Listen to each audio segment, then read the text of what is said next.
नमस्कार दोस्तों, स्वागत करते हैं आपका अपने इस यूट्यूब चैनल इसके सॉल्यूशन सेंटर में। आज जो है मुख्य रूप से हम बात करेंगे जमाबंदी पंजी जो मिला है, जो बिहार सरकार के द्वारा राजस्व अभियान चल रहा है, भूमि सुधार राजस्व महाअभियान। उसका जो है मुख्य उद्देश्य ये है कि आपका जो जमाबंदी है किसके नाम से है आपको जानकारी मिले। और इस तरीके से ये जो भी पर्ची आपको दिख रही है ये लगभग सबके पास पहुंचा दी गई है अंचलाधिकारी के द्वारा। तो इस पर्ची का करना क्या है और इस जो जमाबंदी प्रति, देखिए ये जो है यहाँ पे ध्यान दीजिएगा, जमाबंदी प्रति यानी ये जमाबंदी पंजी जो है इसको क्या करना है।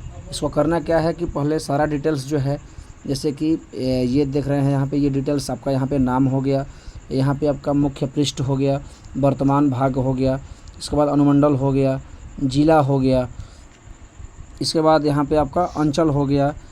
यहाँ पे तौजी संख्या में कुछ नहीं दिया है, जमाबंदी संख्या ये ऑफलाइन जमाबंदी संख्या है, जब पेन या कर्मचारी के द्वारा रसीद करता था। और ये हल्का हो गया, थाना नंबर हो गया।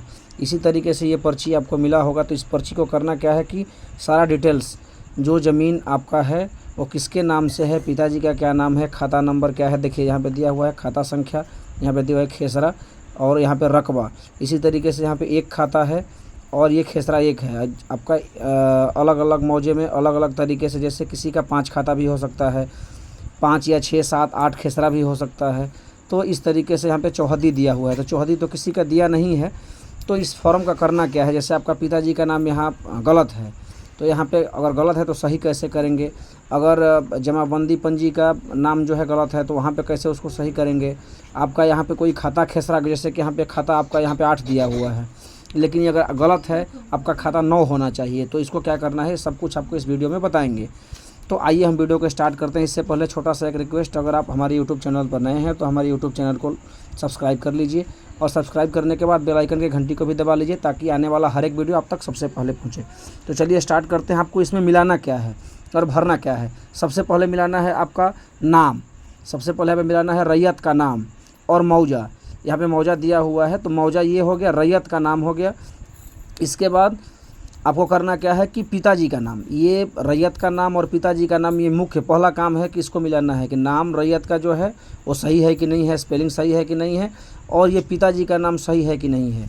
इसके बाद आपको करना क्या है कि आगे बढ़िएगा तो यहाँ पे थाना संख्या और जमाबंदी संख्या ये सब कुछ दिया हुआ है, हल्का और अंचल जो है यहाँ पे दिया हुआ है। करना क्या है, जैसे कि यहाँ पे जो आपका खाता 8 दिख रहा है, अगर खाता आपका 8 सही नहीं है, आपका खाता 9 होना चाहिए। तो देखिए इसमें दिया गया है नीचे की तरफ खाता संख्या, खेसरा संख्या। अगर कोई खेसरा छूट गया हो तो नीचे यहाँ पे भरें। तो आपको यहाँ पे अगर खाता कोई छूट गया है या गलत है तो सही क्या है उसको यहाँ पे भर सकते हैं। या एक खाता दिया गया है, कोई 2 या 3 खाता है, तीनों खाता को आप यहाँ पे चढ़ा सकते हैं। खेसरा यहाँ पे दिया गया है 522 के जगह आपका 523, 24, 25, 26। अगर इसके अलावा और कोई खेसरा छूटा हुआ है जो यहाँ पे राजस्व विभाग के द्वारा नहीं दिया गया है तो उसको यहाँ पे आप चढ़ा सकते हैं।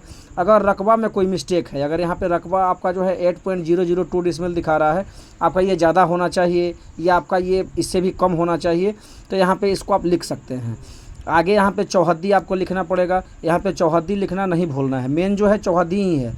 क्योंकि जब यहाँ पे कोई डिटेल्स आप इसको गलत ठहरा करके सही यहाँ पे दीजिएगा तो यहाँ पे चौहद्दी लिखना बहुत ज़रूरी है। तो चौहद्दी लिखेंगे और वर्तमान में अभी जो आपके अगल बगल में है वो उनका नाम होना चाहिए, ताकि पहले ज़माने के जो लोग हुआ करते थे, बहुत सारे लोग मर गए हैं, बहुत सारे लोग अब नहीं हैं, तो उसमें दिक्कत हो सकता है। इसलिए वर्तमान जो अभी जमाबंदी चल रहा है तो कोशिश करना है कि वर्तमान समय के ही रैयत का नाम यहाँ पे चौहद्दी में दिया जाए।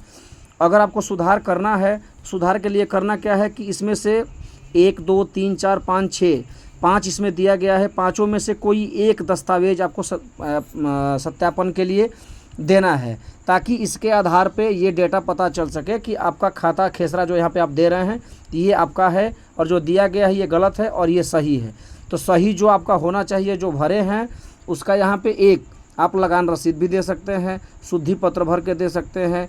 केवाला का प्रति, यानी कोई ज़मीन खरीदा गया है तो उसका केवाला लिया गया हो उसका डीड लगा सकते हैं जो कोर्ट के द्वारा मिलता है।